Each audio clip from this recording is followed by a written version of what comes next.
right, welcome to Shuffle, episode 2. And I guess before I start, I just want to say to make sure that you listen to the 5 songs that are discussed in this week's episode. If you haven't listened to them yet, if you go into the description for this episode, there'll be links to a Spotify and YouTube playlist, so you can listen to them either before, after, or during if you want. Joining us again this week is Dominic Manthey. Hey. Yeah, woo. Special guest. Everyone loves Expert you so guest. much. Oh, I know. I know. I'm aware. Something else that I wanted to talk about or mention that I forgot to the first episode is a little segment I want to call our ICP incident. So, I would like to say that it has been 2 episodes since we've run into an ICP incident. What that means is due to a very unfortunate short period of my high school career, I acquired 6 Insane Clown Posse albums. They are currently sitting in my iTunes, and every time I hit the next button to pick out the 5 songs, it's kind of like a game of Russian roulette, where we might get hit with a bullet of an Insane Clown Posse song to discuss. I love it. As of right now, we've gone 2 episodes without, so kind of like how similar to Factory say it's been blank day since our last accident. It has been 2 episodes since an ICP incident, and let's hope to keep it that way. I like that. It's sort of like a part of you've tried to repress that rears its ugly head, and I just get to watch Exactly. the horror, the trauma, relive. It's fantastic. And you know, I could delete them, but I don't. Exactly. Out of principle. I'm owning it. I appreciate that. We all do. I guess before we get into the 5 songs, I thought might be interesting. Is there anything you've been listening to lately that you've really been digging? Doesn't have to be new, just anything. Something new I have been listening to. Okay. And this might be controversial, it might not be, I don't know. It's the new Beck single, Dreams? Dreams. Okay. I love it. I think it's fantastic, and I think it's way better than the stuff that he won the Grammy. I completely agree. Really? I did not listen to the album as much that he won the Grammy for, so I guess I can't completely agree with you on that part, but I do love this Dream single. It's fantastic. It's incredible. Like it is just so catchy, and I don't know, I guess sometimes Beck can be a little out there at times. Yeah. And I think he hit just the right level of like being a little bit out there but still being catchy at the same time. Exactly.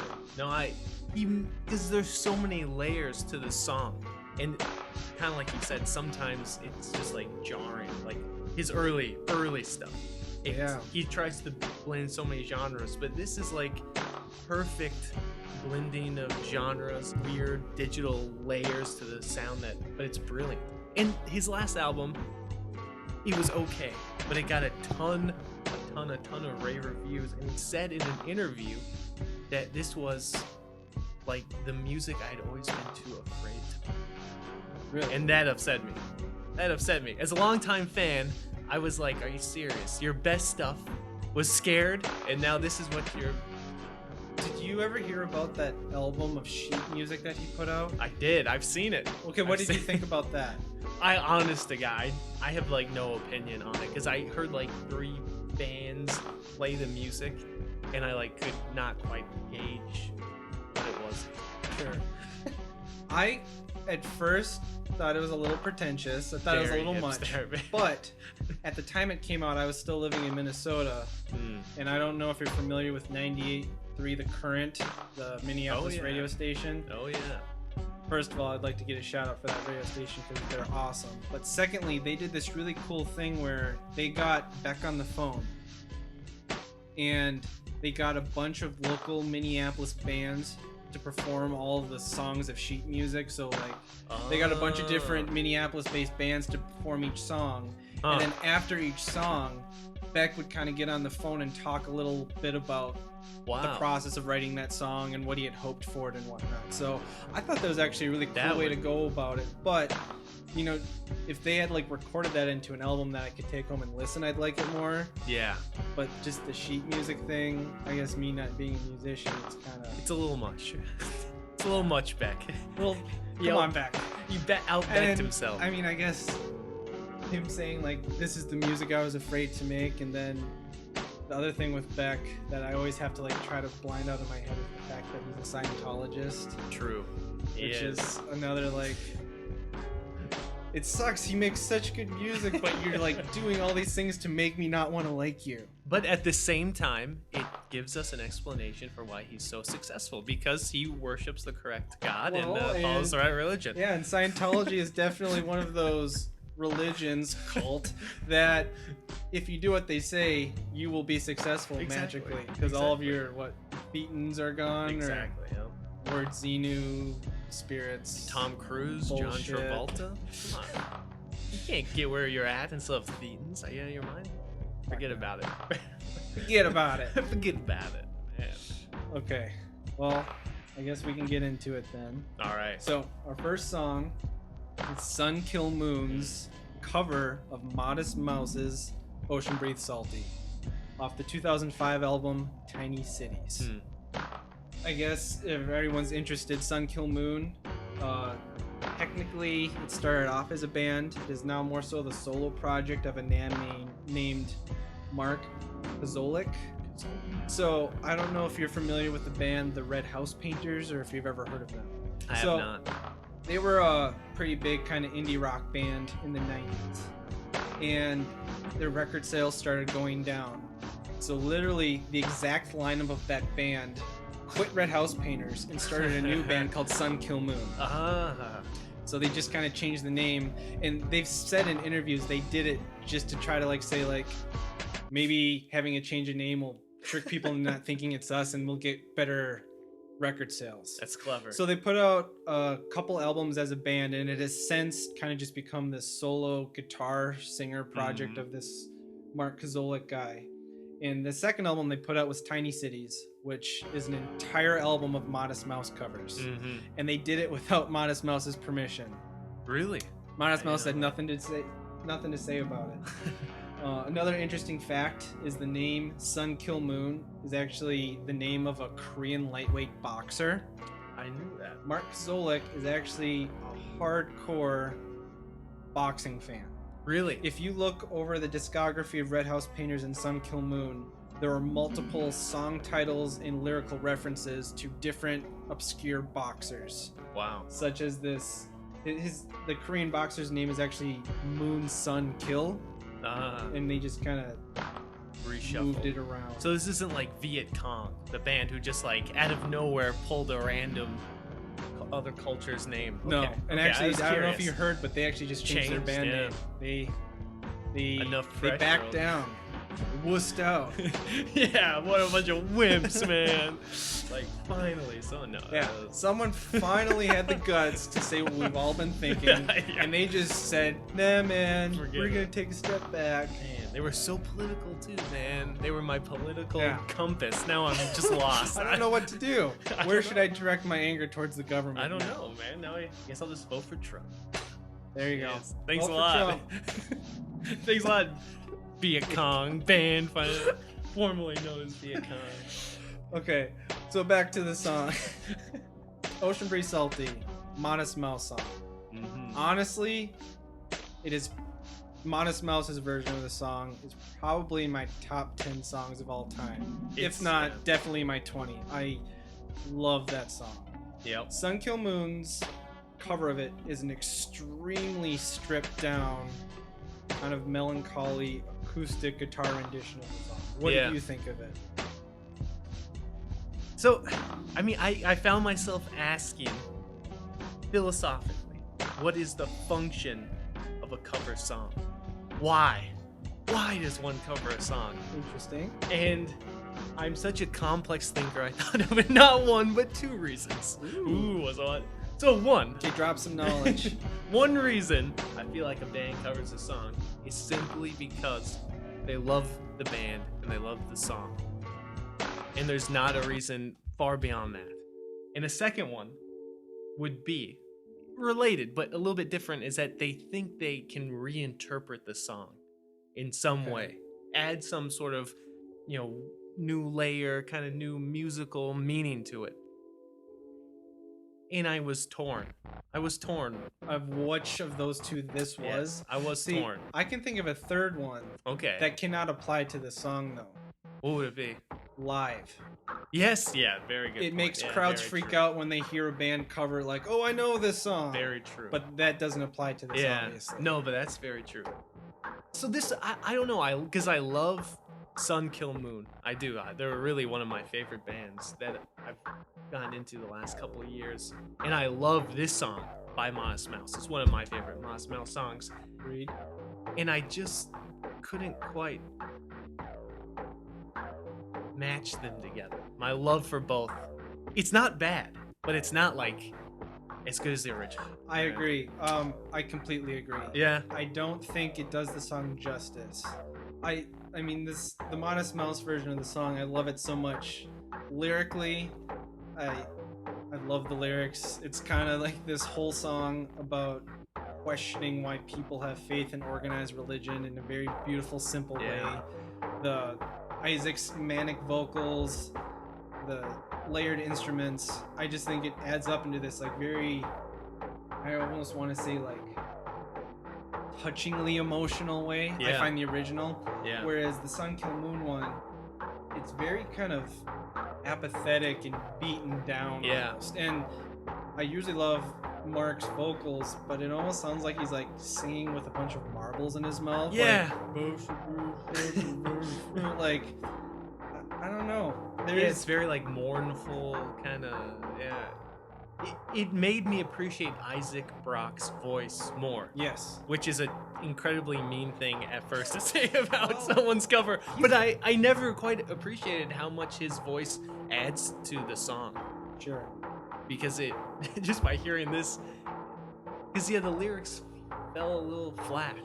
They fell flat, and I feel the melody of his vocals and the repetitiveness of the guitar and just the fact that those are the only two things featured in the song. Yeah. Even though it's only about like a 4-minute long song, I feel like it dragged on a lot. And I couldn't focus on the lyrics because I was like losing attention as I was listening to it. Yeah. Almost. Yeah. Yeah. Which is total opposite from And the original. I know with Isaac Brock, lyrics are kind of a hurdle you have to jump because of his manic style, his heavy lisp. A lot of times, I at least find myself, I have to look up the lyrics because it's hard to understand. I can easily understand the lyrics in the Sun Kill Moon cover. Yeah. But I couldn't pay attention to them because it was like, I'm not trying to be insulting, but boring almost. Yeah, and it's ironic because the lyrics are fantastic. Exactly. But the better we can hear them. And I guess in the context of a whole album of Modest Mouse covers, I would put this one in your first theory and homage to the band. Yeah. Because if you're going to make a whole album of covers for a band, because I don't think they're reimagining them in a way. Most of the album is kind of this very stripped down, bare versions of the song. So it's probably just a way to say thanks, Modest Mouse. Yeah, I think so. Part of me just feels like Mark could have done a little bit of a better job if he'd been a Scientologist. I think that's his one flaw.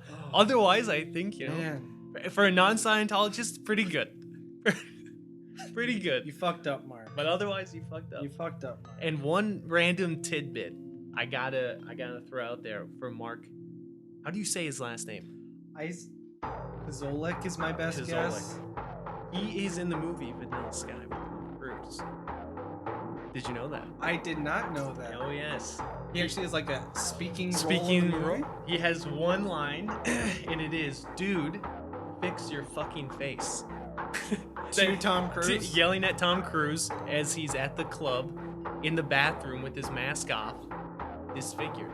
And that's Mark Kozelik yelling. Do you know any story behind how that happened? I have no clue. I have no clue. I just looked up to see if he had been in the movie. And he'd been in that movie, and I knew that line because it was, when you see it in the movie, it's kind of, it's not as funny, but knowing it's him, now it's funny. It's very funny. Interesting. Yeah. Yeah, and Mark Kozelik is an interesting guy in his own right. Yes. Have you heard about the controversy he's had with the band The War on Drugs? I have. And the song he wrote called Fuck the War on Drugs. Or no, the War on Drugs Can Suck My Fucking Dick, I think is what it's called. Yep. And there was another controversy where he again, we gotta say allegedly here because we don't want to get in trouble, but he allegedly, some journalist that had, I think, just interviewed him before he went on stage, and then he went on stage and he started allegedly insulting her while he was on stage in a very, allegedly. But yeah, he's allegedly a dick in person, but he's a fantastic musician. Well, yeah, I don't want to sound too negative about him. His album, I just had to look up the title because I couldn't remember. Admiral Fell Promises. I absolutely love that album. Yeah.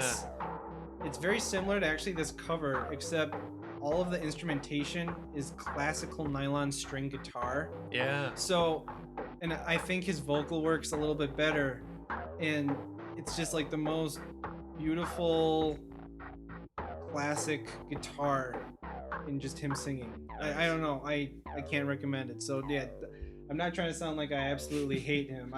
He's great though. Yeah. This is a hard song for people to cover just because of how close I feel to the song itself. Yeah. Yeah.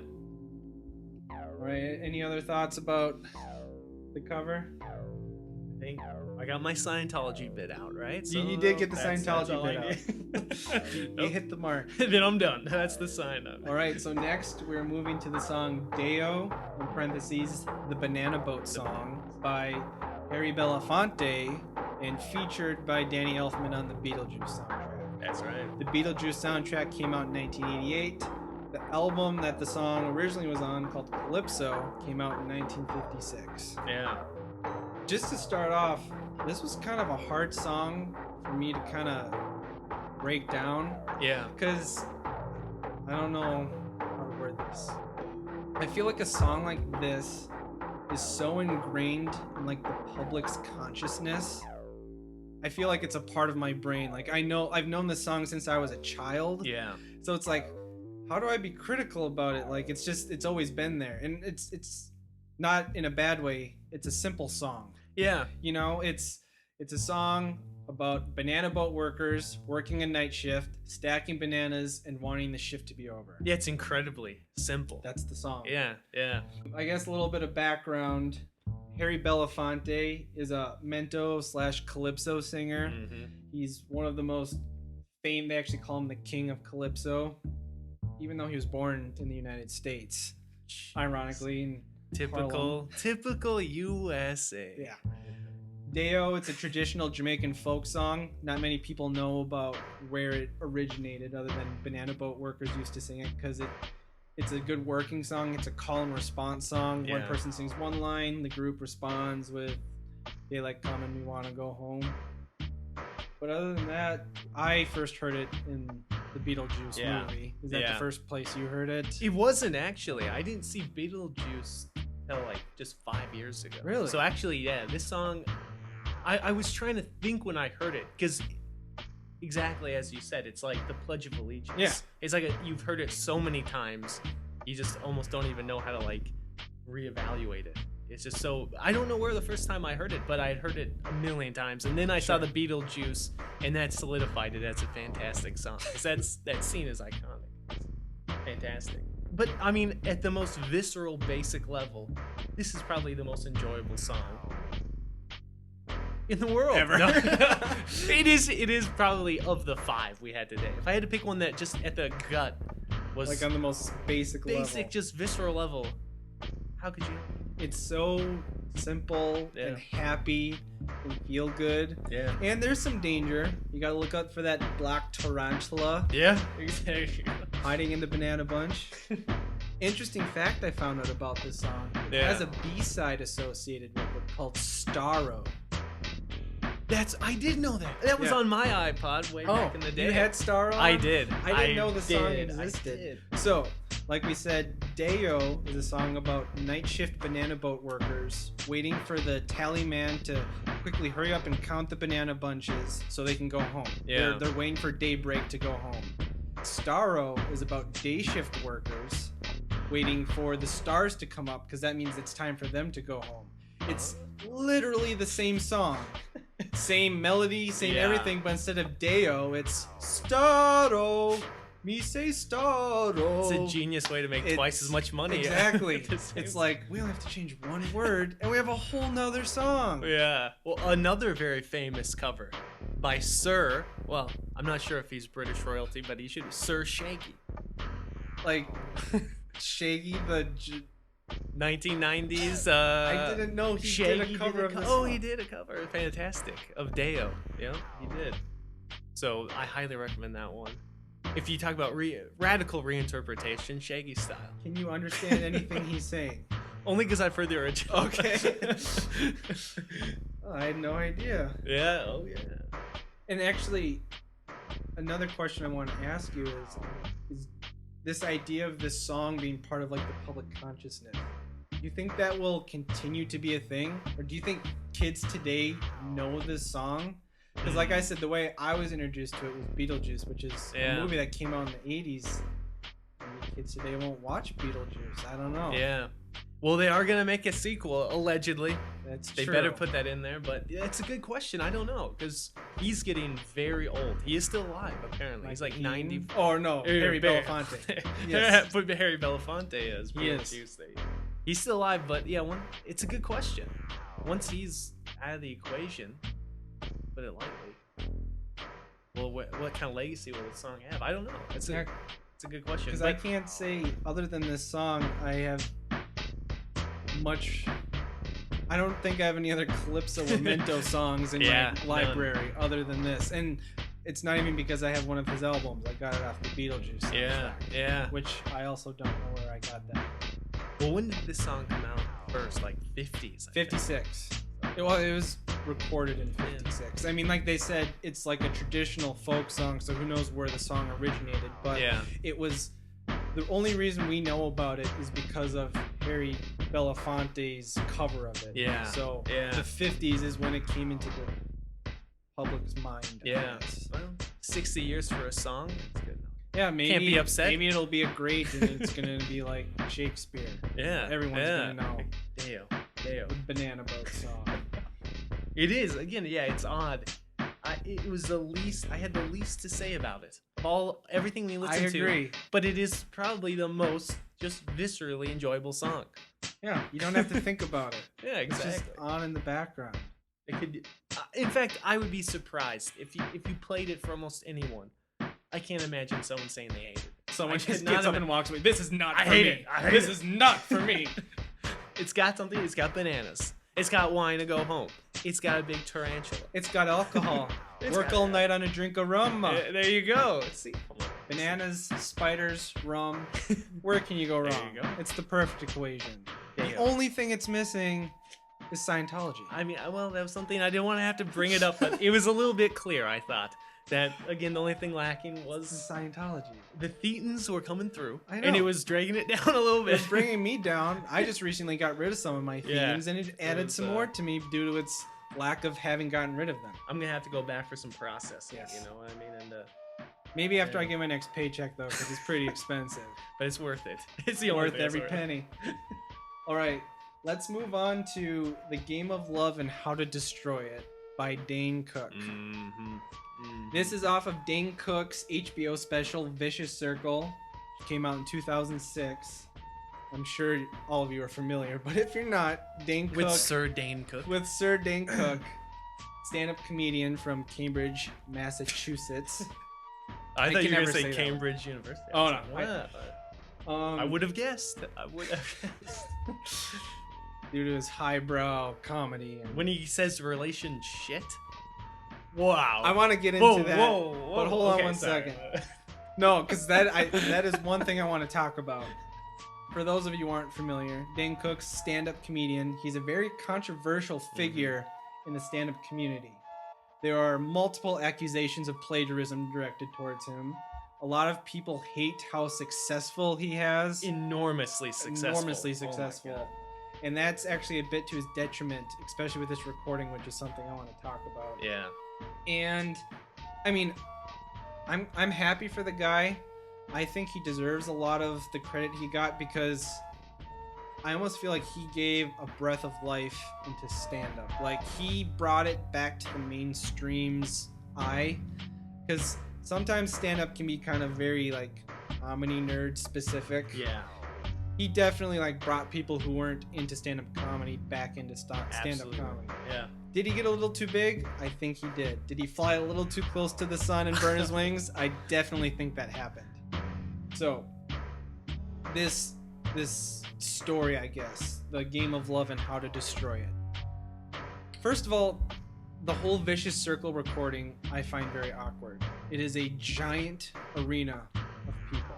Yeah. And instead of laughing at his jokes, they cheer and clap as if he was like a rock star. Yeah, I noticed that. Very strange. Very, very strange. It's just so weird to hear like them screaming and cheering in response to something that laughter should be there. Yeah. And that line, like, I call bad relationships relationships. Oh. That's actually a throwback to another joke that he's made previously. So scattered throughout this whole, like, if you're familiar with Dane Cook's, I guess, I don't know if you'd call it a discography, but oeuvre of jokes. There are many little bits in this larger bit that are callbacks to other funny jokes he has, which I think also elicits that cheering response, because it's like, oh, I'm hearing that joke I like, instead of actually thinking it's funny. Like the relationships thing, his impersonation of like a girl not getting out of a bad relationship because she left all of her CDs in his truck. He has another bit that's very similar about a bad relationship. That's very similar to this whole story. That makes a little bit more sense, because sometimes the applause seemed very random. Yes. That now that I think there's got to be some other comedian who, between the last 50 years, but the only one I can think of to compare would be like early Steve Martin, when he like started doing the college circuit and was like an absolute rock star, and people were just clapping and applauding and screaming. And that's partly from what I've read why he stopped doing it. Yeah, he hates it now. Yeah. He wants nothing to do with stand-up now. Yeah. I actually heard his book he wrote about it is very depressing. Yeah, that's what I've heard too. So I guess overall, this is a very long story. Like if you look at this album, most of the jokes are only 1 to 5 minutes, and this one's 22 minutes long. It's a very long story.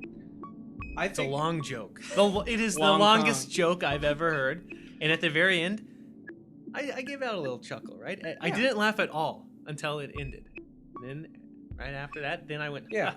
I thought overall it was pretty funny. It wasn't laugh out loud guffawing by myself funny. No. Because it's very Dane Cook. Yeah. It's observational. And it's very like, this is what men do and this is what women do. Isn't that weird? Yes. Yeah. And he likes to do that thing that Jim Gaffigan does. Yeah. Where he points out how, oh, this is what you're thinking in the audience. But whereas Jim Gaffigan's is very like insecure, like, oh, what a weirdo. That guy's so weird. Dane Cook is very boastful, like, yeah, I said that. That's me. I'm the man. And this is what women do. Isn't that weird? Yep. And that's pretty much this whole joke about a bad relationship. Yeah. So, okay, I'm going to say this, and I don't mean it to sound as mean to Dane Cook as it sounds, because, as you've already said, he's been hated on a lot. But, again, as complex a thinker as I am, I thought of 3 steps I would imagine a stand-up comedian goes through, okay? The first one, and I could be totally wrong, I'm not a stand-up comedian. The first one is you just sort of think of things that are funny. I imagine it's just an intuitive process. This is funny, right?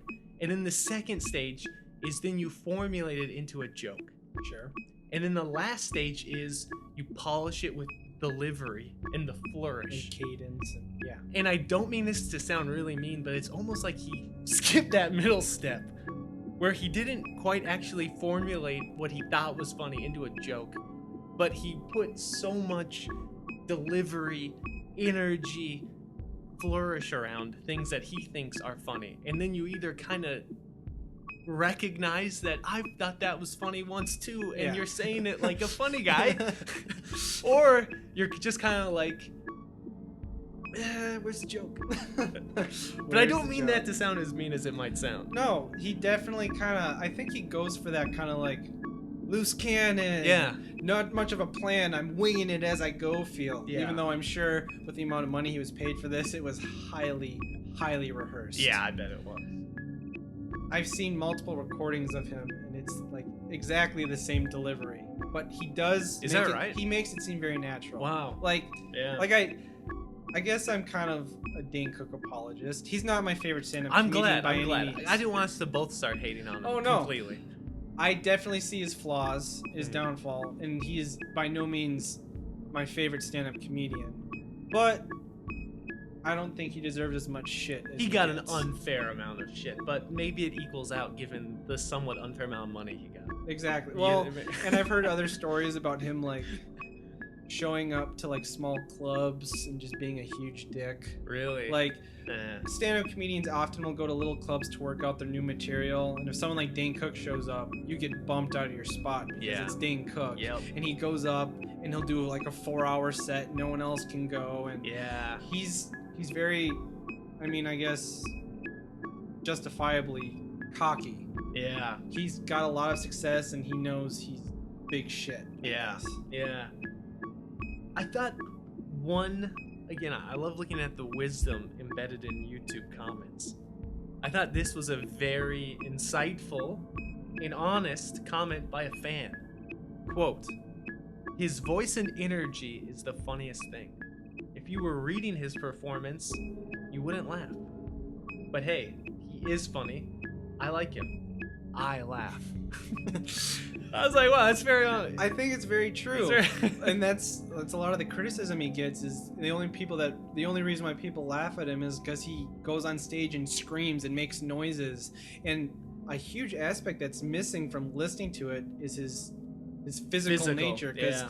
if you've ever seen him live, he flips and runs and jumps and flails and kicks, and he's a very physical comedian. Yeah. That's yeah. like a third of his act is just watching his body as he's doing this. Yeah, and I think something you kind of suggested earlier, I think the really hardcore stand-up comedians, it's a writer's market. For them, it's all about how well did you write Yeah. and formulate that joke. And typically the delivery tends to suffer a little bit. Exactly. And for Dane Cook, you really do have to give him credit for having an unbelievably engaging delivery. You can't deny that. No. An unbelievable delivery. And yeah, I think you could have just guessed that the stand-up comedian circle, inner cadre, were not gonna reject it.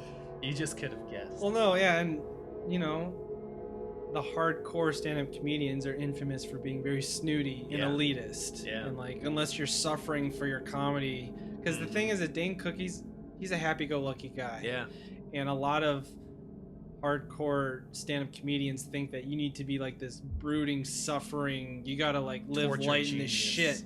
And that's where the comedy comes from. Is Yeah. the pain. Yeah. Like, and did you ever listen to Mark Maron's interview with Dane Cook? I think I did like a couple of years ago. He was a huge dick to him, which Oh, is to be really? expected. Well, and Then actually, I didn't hear it. Yeah, I he wouldn't prefaces remember. it with the fact that he was about 10 days in to quitting nicotine, so he was on edge to God. begin with. But, you know, Mark, he's got no censor. He went straight into asking about, like, the plagiarism stuff. Yeah. I will say that Dane has gone about the plagiarism accusations in a decent way. I Yeah. don't know if you saw the episode of Louis that he was in. Yeah, it was brilliant. I thought that was awesome. I mean, that was Louis and him saying, look, we're adults, water under the bridge. Let's make something better out of this rather than focusing on the negativity of it. Yeah. That was a hilarious episode. Yeah, it was very great. awkward, very Louis. Yeah. Very great. No, it was Dane Cook. I just, the last kind of thing I'll say to kind of hate on him, but this isn't hating on him. It's hating on the effect he's had, which is both good and bad. As you said, he did rejuvenate comedy. People Yes. that would have never given a shit about stand-up comedy were introduced to stand-up comedy, without a doubt. But at the same time, I feel like after Dane Cook came out, and throughout my sort of very limited small little social world, occasionally, like at parties, I would meet people who would all of a sudden start thinking they were really funny. And they would tell stories that I didn't think were particularly funny, but they would have the most outlandish delivery. And it was just like, you listen to a Dane Cook album, and now you think you're really funny, and now I have to suffer for it. And they skipped that second part. They skipped the second part where they didn't actually formulate it into a joke. Exactly. Like, so. oh, this thing's funny. Exactly. I'm gonna yell, and it'll be really funny. Exactly, and I'm gonna have a captive audience. I mean, I do feel like a little bit. While I'm an apologist, I'm not saying he deserves some of the shit that got thrown at him. Yeah. You know, he probably never asked for it. Like, he was kind of probably thrown into the spotlight, but when you're in the spotlight, you have to accept the hate as well as the love, because everyone's looking at you. Yeah. But we can never forget his role in Mystery Man. Let's never forget. That is true. His brief cameo. There's a lot of good cameos in that movie. Tom Waits was in that movie. Man, I can't wait for Tom Waits. All right, let's move on to Little Man by Atmosphere. Ah, yes.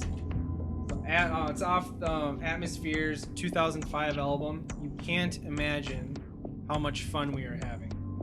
Atmosphere is a hip-hop duo from Minneapolis, Minnesota. MC Slug and DJ Ant. And if you're not familiar with Atmosphere, they are probably one of the biggest indie underground hip-hop groups in the world. I also just love them because they're from Minneapolis. Yeah. I actually kind of met them once. Really? They were doing a signing at the St. Cloud Electric Fetus while I was there, and I got to kind of say hi to them, and they said hey, but there was also a huge line of other people, so it's not like I got to like sit down and have a conversation with them. No, very. They are founding members of the Rhymesayers, which is one of the largest underground indie hip-hop record labels. And other than that, that's about all the background info I got. So what did you think of Little Man? I thought, I don't know Atmosphere enormously well, but being from the Midwest near Minneapolis, it was impossible to not encounter them. And yeah, fantastic.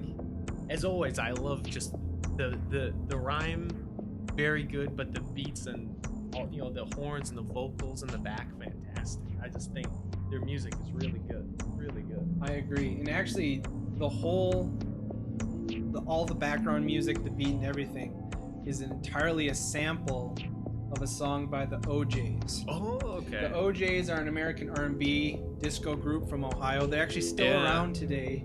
They were really big back in the 70s, and it's their song Who Am I? And Ant took that and just sampled it and remixed it, and that's the entire and it's awesome. I love this song. It's very introspective, it's very raw, it's very honest, it's very Slug. If you are, for people who are more familiar with Atmosphere's discography, it's kind of, I don't want to say typical, but he's a sensitive guy, and that's kind of the whole indie underground hip-hop thing. It's like, let's sing about real stuff and not about bitches and cars. Yeah, exactly. So the song is split into 3 parts. It's 3 letters. The first letter is from Slug to his son Jacob. The second letter is to his father Greg, and the third letter is to himself. I construed Little Man to have multiple meanings. It's the title of the song. His son is his little man. Yeah. He is his father's little man. And in the third letter, he's calling himself a little man because he's pointing out all of his downfall, and he's kind of belittling himself with the term little man. Yeah. Did you get any insight from that? Yeah, I liked. Okay, I mean, when I first heard just the first verse, and I was like, okay, this is to his son, and that is sort of its own genre of music almost. Yeah. The musician making a song for their son, and I did a little research, and bear with me, but these are all the musicians. Actually, this is just the biggest musicians that have done a song for their kid. Okay. This is just a few of the highlights. Is Eric Clapton on that list? Eric Clapton. Okay. Led Zeppelin, Jay-Z, Neil Young, Bowie, Rolling Stones, Radiohead, Billy Ray Cyrus. That song Yeah. obviously failed. Come on. Billy Joel, John Lennon, Joan Baez, Lenny Kravitz, Rod Stewart, reworking Bob Dylan's Forever Young. The list goes on and on. Is that only from male singers to sons? Not there's like 2 or 3. Bjork and Joan Baez, only females. Otherwise, yeah, it's But those are all to sons. yeah. Because Eminem wrote a song for his Oh daughter. yeah, for his daughter, true. But I guess that couldn't be on that list if it's only for sons. Yeah. Oh, this is probably You gotta just keep- children. we This gotta- is probably We gender gotta keep inclusive. the patriarchy Yeah. going. But let us not forget the greatest, inarguably, it's not for debate, the greatest song, With Arms Wide Open by Creed. That's by far the greatest ode to a child. But there are some generic, parts that emerge from these. There's usually some kind of apology to the kid, like Which this look, song does. Exactly. Yeah. Look, I'm not around. I'm bad, and you're gonna resent me at some point in your life, and this song will maybe, buffer that a little Yes. bit. There's always this sort of I'm proud of you in some way, right? Which he also said in the song. But it's also a bit of cautionary, but be careful, kid.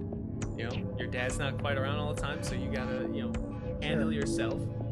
And then there's always a little bit of hopefulness. And I would just thought it would be fascinating to survey all the kids that have been on the receiving end and ask them, did you like this song? What are your reactions to this song? Has this affected your life in any way? I would love to just get them all together, all these musicians, kids, and be like, what'd you think? Well, one interesting thing is this isn't the first song that Slug wrote about his child. Oh, really? So this song is supposed to kind of take place right as the kid's kind of growing up, entering the pre-teen years. So I might be getting this wrong because I do like Atmosphere.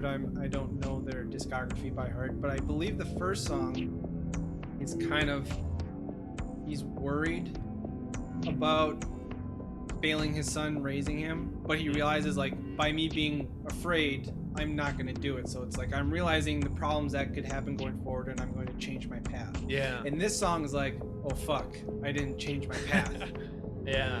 And one thing I did really like about this song is the first 2 letters to his son and father are kind of thank you letters. Yeah. The thank you letter to his son is, this is all the positivity you add to my life, and I want to thank you. This letter to his father is like, look, you were a terrible father. You beat my mother in front of me, you did coke, and now I'm never going to do either one of those things. So I just want to thank you for scaring me so much as a kid that I'm never going to do that to my kid. Which is a type of compliment. Yes. And the third letter to himself, he ends it with saying, I want to say thank you, but I'm not gonna. I'm just gonna say good luck. Yeah. Which I thought was interesting because it's like saying, your journey's not over, so good luck with that. I'm not gonna thank you yet because you still have time to mess up, or you have time to fuck up or to not fuck up. Yeah. So good luck with that. Yeah, and I thought having 3 different sort of people being addressed made the song much more like complex and interesting than just the standard, just one note kind of song to your son. So yeah, it was I thought that really added nuance to it. And what I liked, and not that I disliked the opposite of this, but I liked how straightforward the lyrics were. Like, I'm thinking back to listening to Whammy on the first episode by Death Grips. Yeah. I have no idea what the hell that guy was talking about. Yeah. Like, I had to do research on what Whammy was. Yeah. Like, I liked how I did have to listen to this multiple times to like really get it, I feel, but it was relatable, I guess is the best way to put it. Yeah. Yeah. I liked how honest it was. I liked the beats. Oh, I like the song a lot overall. The only complaint I have is that it ends really abruptly. Yeah. Yeah. It's true. kind of jarring almost. Like, he finishes that 3rd letter, there's like a couple measures of music, and then the beat just quickly fades out like that. Yeah. I don't know. I wasn't a fan of that. Yeah. That was a bit jarring. That was it. Do you know what the next song is on the album? Not off the top of my head, maybe but it ties in. the way that the song fades out, I don't think it would like transition into the next song. Yeah. So I think it just ends. But I guess I don't know how you'd end it, because This song is literally just the 3 letters. There's no bridge. There's no chorus. It's just letter 1, letter 2, letter 3, done. You know? So maybe it's appropriate. I don't know. Someone who did know how to end a song, Creed. Just saying, that's You gotta end it with arms wide open. I'm just waiting. Someone out there who's like a great technical wizard, mash up this song with arms wide open. See what happens. It's not open. It's open. Yeah, open. Little man, open. It'll win another Grammy. Yeah. And a song that. You hear about a couple of years ago how the lead singer of Creed made this video on YouTube asking his fans for money? Yeah. He's been in the news of just recently. Someone close to Scott Stapp. He has a name, Sir Scott Stapp. Come on, sir. He's a Scientologist. Yeah, exactly. In the Church of Scientology, his theme levels are quite low. But someone close to him alleged that he had schizophrenia, Really? which sheds a little bit of light on his very erratic behavior and some of his music. Yeah. Well, I guess I feel bad now if he actually is battling with mental illness. Yeah. 'Cause I used to just think he was a huge dick. It's a little bit hard to hate on him. God, Creed, keep getting back in my life. What was that album called? Something of Clay. Human Clay. And it has Don't act like you didn't have it way back when you were 8. My dad did. Yeah, I there you listened go. to it. I'm not going to deny it. I just remember Father and son with arms wide open, baby. God damn it. Dang, that's perfect. The album art for that is this shitty CGI like clay man Very like shitty. bursting out of the ground with like a sunrise in the background. Yeah, it's terrible. Oh, and It's the music video for Arms Wide Open. It's like him walking around in like leather pants and a leather jacket. It's raining, right? Yeah, It's and gotta be. he's like in this like Garden of Eden, and he's just looking pissed off and singing. Or no, that was a different song. That 6 feet from the edge, or is that Yeah. Arms Wide Open? I don't know. They're all They the same blur song. together. They're all They the same blur song. together. That was really the death of any hint of a grunge movement. That was the death of it. Was with Creed. All right, I guess it's time to move on to our last song, which is La Llorona by Chavela Vargas.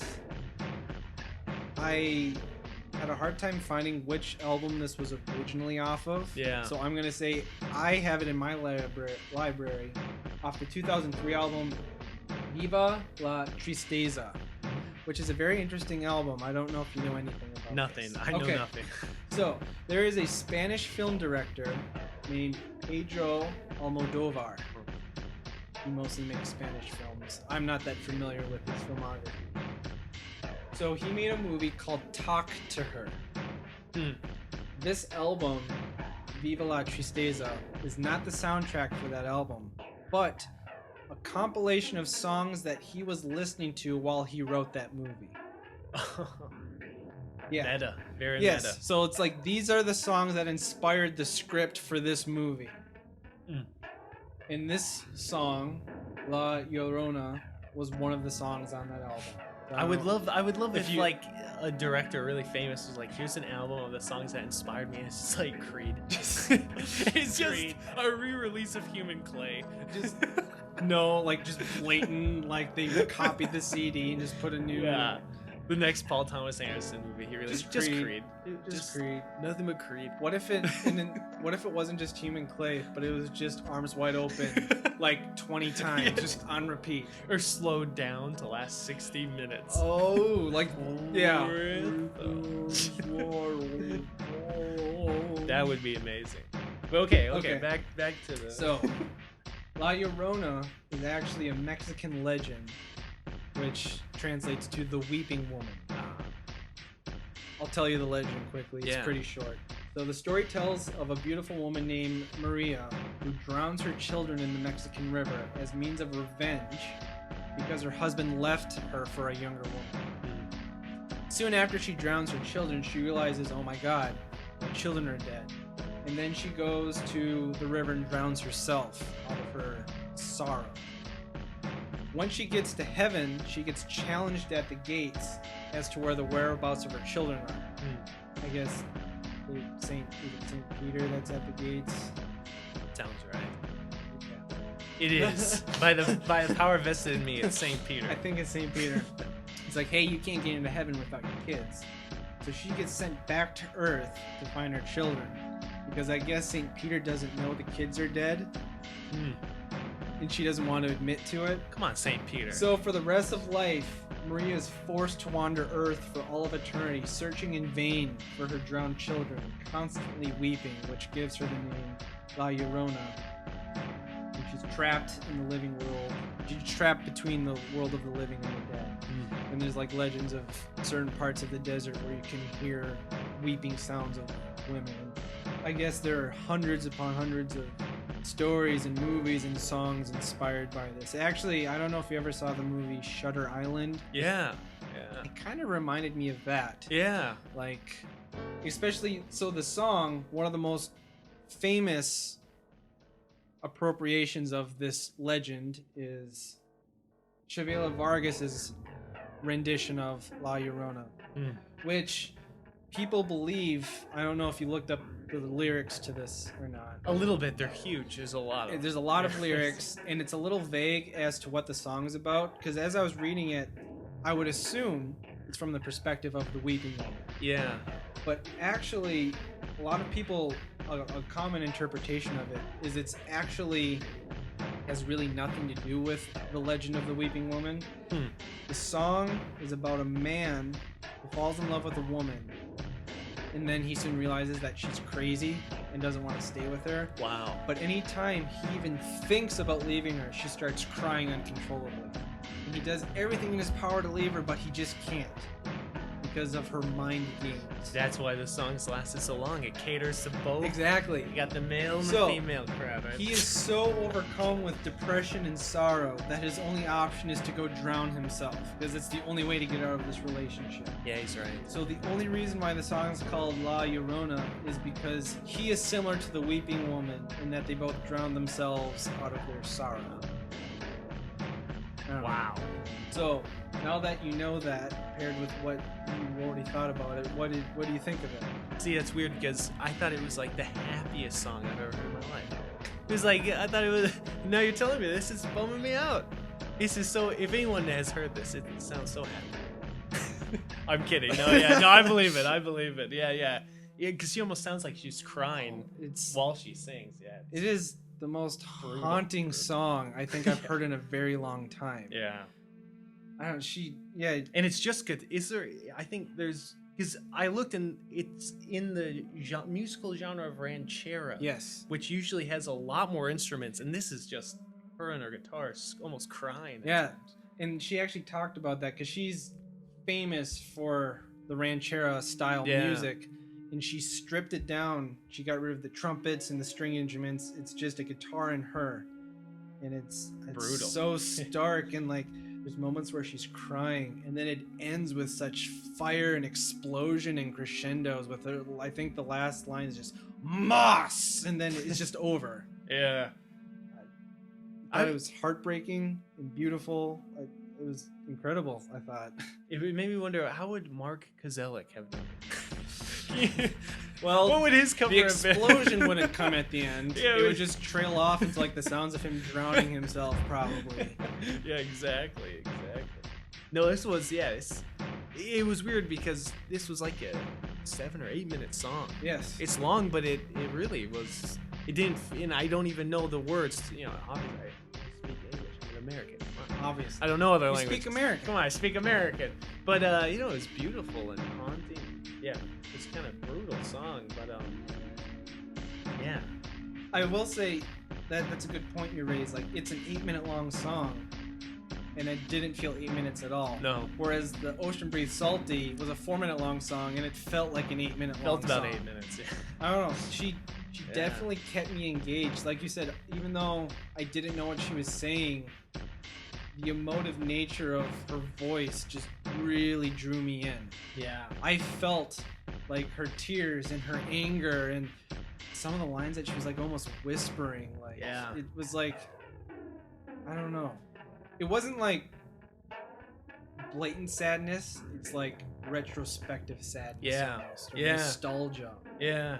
Yeah, apparently one of her nicknames, because she's hugely famous. I think she just passed away within the last 10 years. It was recent. Yeah, hugely. I mean, enormously famous in South America and Mexico. But apparently one of her nicknames was the rough voice of tenderness. I thought, wow, that's very accurate. That is very accurate. It's tender, but incredibly rough. I mean, yeah, it's very emotionally complex. But yeah, great song. I also read that at the age of 80, she came out as a lesbian. Is that right? Yes. Wow. Yeah, because I had read something about how, like, from my, like, in her, like, 30s and beyond, she would, like, sometimes try to, like, dress as a man and perform and smoke cigarettes and have people just assume she was a man, which is amazingly progressive for what I assume was, like, 1950s. Yeah, well, and I in the research I did of her career started pretty late in her life. And then she took a huge hiatus because I guess she was a raging alcoholic for like 15 years. And she had to like take time off to get healthy. And yeah, she died very recently and was very successful late in life. Like, I think when she originally did her rendition of the song, she was quite young, but the recording we listened to, you could tell from her voice she was quite old. Yeah. But she still just had this fire in her. Yeah. And it wasn't whiskey. Yeah. It was emotion. Yeah, exactly. All right, well, I guess that kind of wraps that up. So, of the 5, do you have a favorite you'd say? So I can't pick Creed, just to be clear. Okay, other than Creed. Okay. Other than Arms Wide Open. From here on out. What's your second favorite? Just for the record, from here on out, whenever Jared asks what my favorite song was, the subtext is besides Creed. Also, this will definitely be Dominic's last appearance on the podcast. Harry Belafonte. It's got to be. At the most basic, visceral level, it's just a universally undeniable song. It's beautiful. Deo. Sign me up. Get me on the banana boat. I want one of them I'm bananas. down. I'll work all night. I'll drink at the rum. Sign me up. I think I'd have to go with Little Man by Atmosphere. I don't know. There's so much shitty hip-hop music out there that Atmosphere is just too good to pass up. And this is one of the most incredible songs I think I've heard by him. I don't know. I guess I'm a sucker for, like, sensitive hip-hop artists. Anytime they break it down, be like, you know, I'm not all bad. And, it's rare. I dug it. Because I think hip-hop is, like, so synonymous with like in your face and intimidation. Machismo. It's nice to see the walls break down. Yeah. And I'm not trying to like knock them for that. It's kind of built into the culture of hip hop and rap. The machismo. Yeah. Yeah. Well, I guess that's that. Thank you for helping me with this again. Thank you for having me. Yeah. And other than that, I guess we need to pick out the playlist for next week. Hold on one second. All right. I have my iTunes open here to pick out the playlist for next week. I have Dominic here to make sure that I'm not lying or cheating the system. So our first song is Straws Pulled at Random by Meshuggah. The next song is My Buried Child by Swans. Third song is Jack the Ripper by My Chemical Romance. Fourth song is I Like to Move in the Night by Eagles of Death Metal. And the fifth song is, like I said, I don't know French, Bonne Nuit by the band Oui Oui. So you can look forward to that next week. And other than that, thank you for listening.